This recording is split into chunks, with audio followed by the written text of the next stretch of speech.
is about proving yourself here today.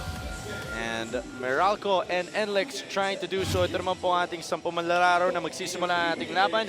Ang ating referees for today, Kilingin, Guevara, and Montoya.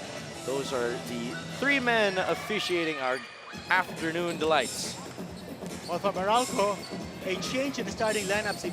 Gary David came off the bench last time out against San Miguel, scored 23 points. Now he's starting in place of John Wilson.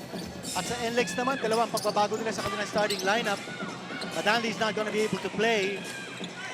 And Ramos also is not starting for this for the Road Warriors. So their spots have been taken over by Borboran at saka si KG Cañaleta.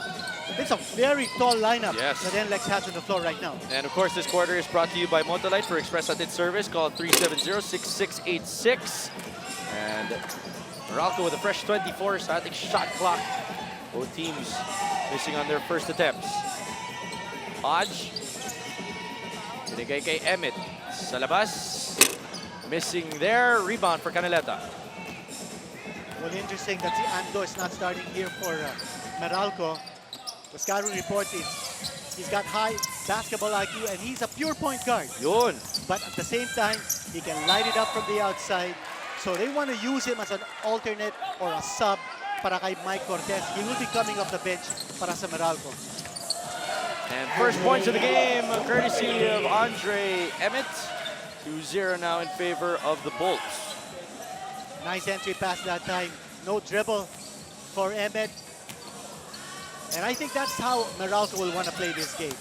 Hindi high octane, high voltage game. Gusto nila yung paspasan ng laro. And why not, no? Against San Miguel, kung saan nanalo sila, they scored 106 points. But when they lost to Global, they scored only 73. Meralco is a team that likes it high scoring. But, you know, the deal yung isa doon is they like it high scoring. They just have been having a problem putting the ball in the basket to start out this conference.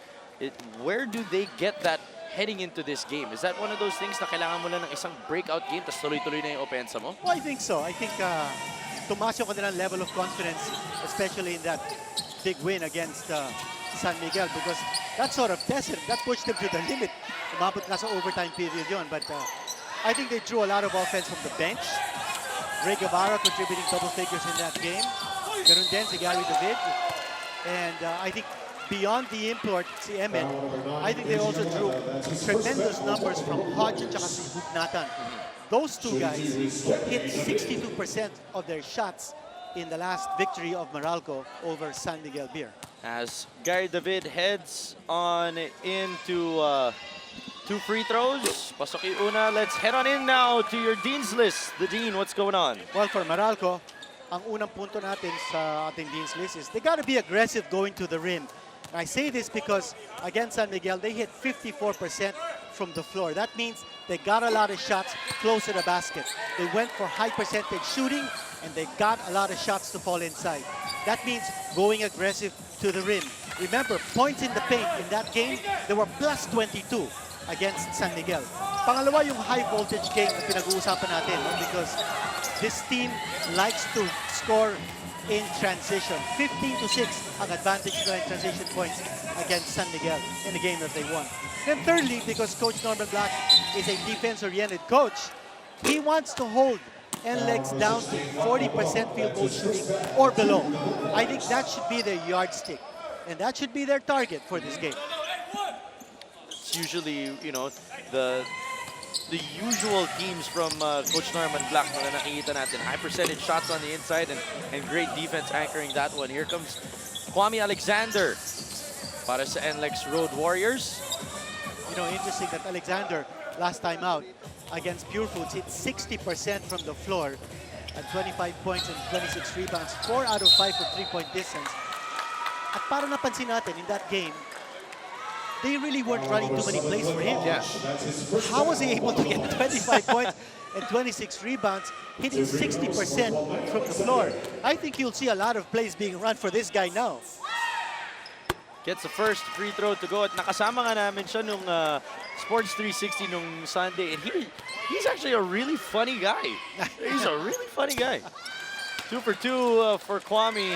And he's now got 4 points, all of the points para sa NLEX Road Warriors sa ating simula ng laro. I still have to ask Alexander kung bakit kang tawag sa kanya Kwame, because ang kanyang bio sheet says that his first name is Quentin. So I don't know if Medyo Kwame malayo. is a nickname or maybe he likes Kwame Brown. I don't know. Kung anong dahilan. I don't know if anyone is a fan of Kwame Brown. He could be the first. Malay natin. Borboran now looking for Kwame Alexander in the post. Gets it back out. Cuneta for 3.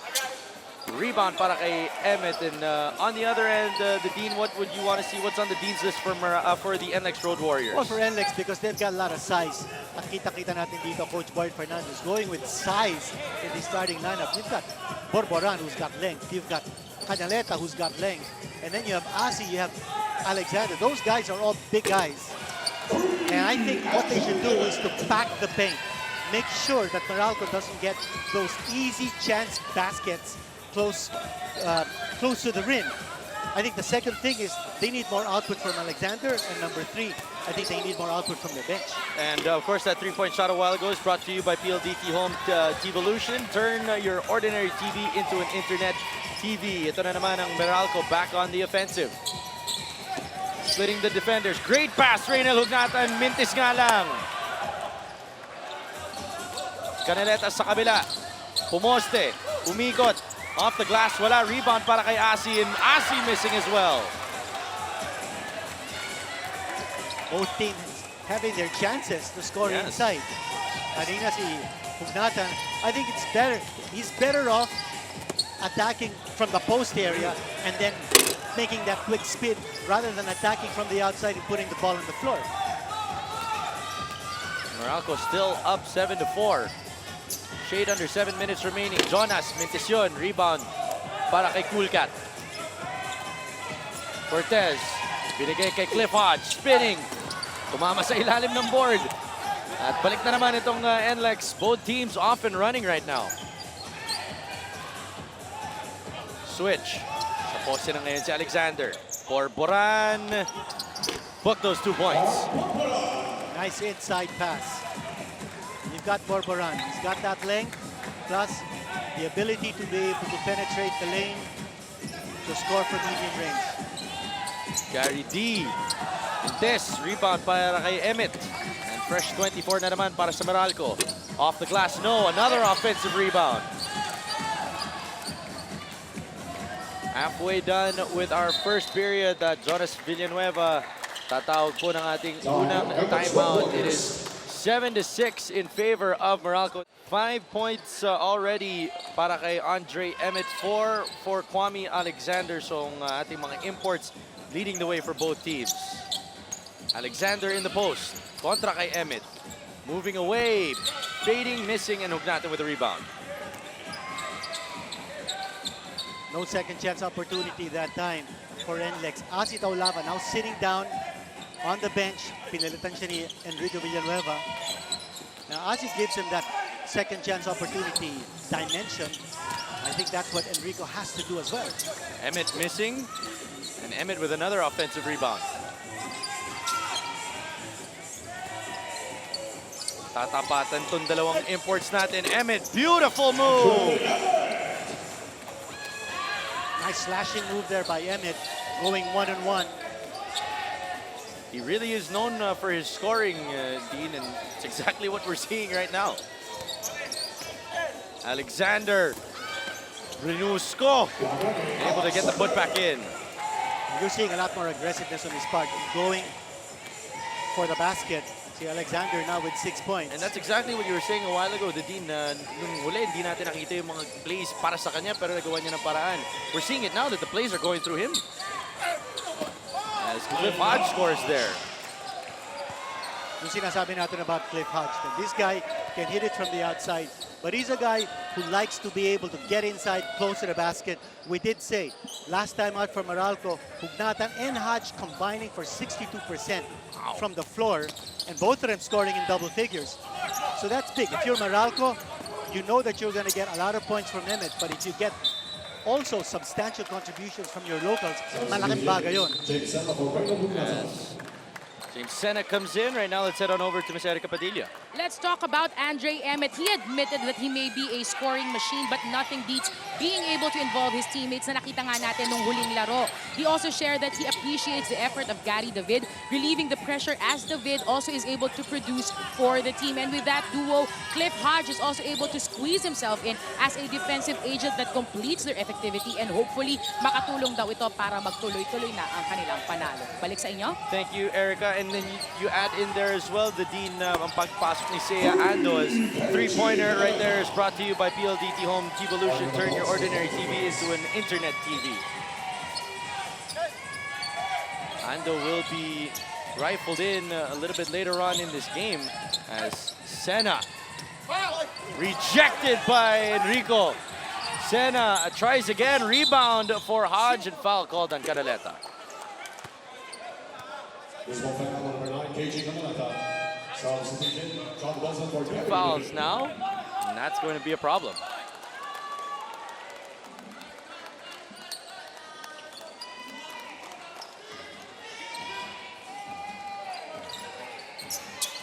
Cortez, binigay kay Emmett.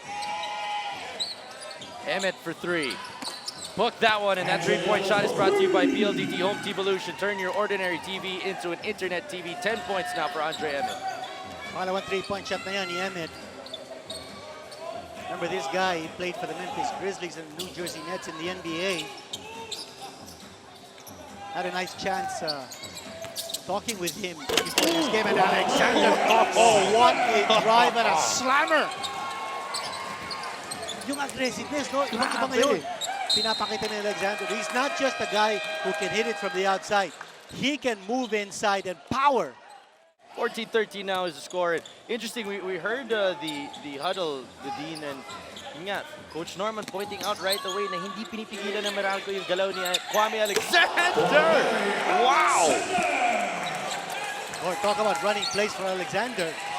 At kasasabi mo lang, no, Aaron, that during that time out of Meralco, napakinggan natin si Coach Norman Black saying, you've got to put some roadblocks on Alexander because he's driving down the lane and he's getting away with murder slam dunks. As Sena scores right there, taking back the 2 points. Coach Boyet Fernandez, parang nakita niya si Sudan yan kay Kwame Alexander. Parang ganun din yung pinapagawa eh. NLEX now up by one, rather down by one, 16-15. Watch it right here. There's nobody there between Alexander and the basket. Yay. Throw it down, big fella. Alexander kontra kay Sean Anthony ngayon. Nakakapasok lang din para sa Meralco. Pull-up jumper. Oh, and Kwame is feeling it. Well, he's got 12 points now. So iba nang gumagawa niya sa kanya. Actually, nagsosona. Yung Meralco kanina. Ando has also come into the game for Meralco. Anthony dishes it out. Sena driving, dishing, finds Wilson. Mintis yun, natamaan daw siya sa mukha. And here comes NLEX again. In that sequence for Meralco, hindi nakahawak ng bola, no? Si Emmett. Gotta have a chance for the import to touch that ball. Ando. Tignan natin kung anong kayang gawin ng bagong Asian import ng Meralco Bolts. Pick. Gets it to Sena. Sena sa poste, and that's an offensive foul there. Great defense shown by Enrico Villanueva. You know, it's interesting that Sena, he's being used as a player whom they want to score. They're running pick and rolls for him. He's rolling to the basket. He's getting the ball back off the pick and roll. And you're wondering why it's not Emmett. Very good one. Kwame, turnaround. Mintis, and now Sena with the board. Or either Ando as well. Nakakapasok lang din, Didi. Emmett gets Alexander. Teardrop. Rebound for Kwame Alexander. A lot of one-on-one plays here by Meralco, especially on Emmett. And that's because Emmett's not been getting the ball. So pag nakahawak ng bola, he's looking to score. I think they need to set up Emmett. Kwame Alexander against Anthony. Ball's tapped out off of the foot of John Wilson. Kaya mananatili pa rin dito sa mga nakaputi. Ray Guevara has checked in for Andre Emmett to give him a 20.8-second rest heading into the second quarter. Sean Anthony really sticking to Alexander like a leech. At the buzzer, Kwame Alexander just hits the rim. Ito na ngayon ang Meralco with a chance to close out the quarter with either a 1 or 2 point lead. Here's the high pick. Now, number 10, Rudy Mizanay. Jane called for the foul. Still some fouls to give for, well, that was the last foul to give naman para sa NLEX Road Warriors. Here comes Sean Anthony against Aldrich Ramos. Sena, Guevara for 3, no. And it will be a 1 point lead for the NLEX Road Warriors. 17-16 po ang ating talaan. Kwame Alexander leading the way for them. And we have one more quarter to go before we reach the halftime.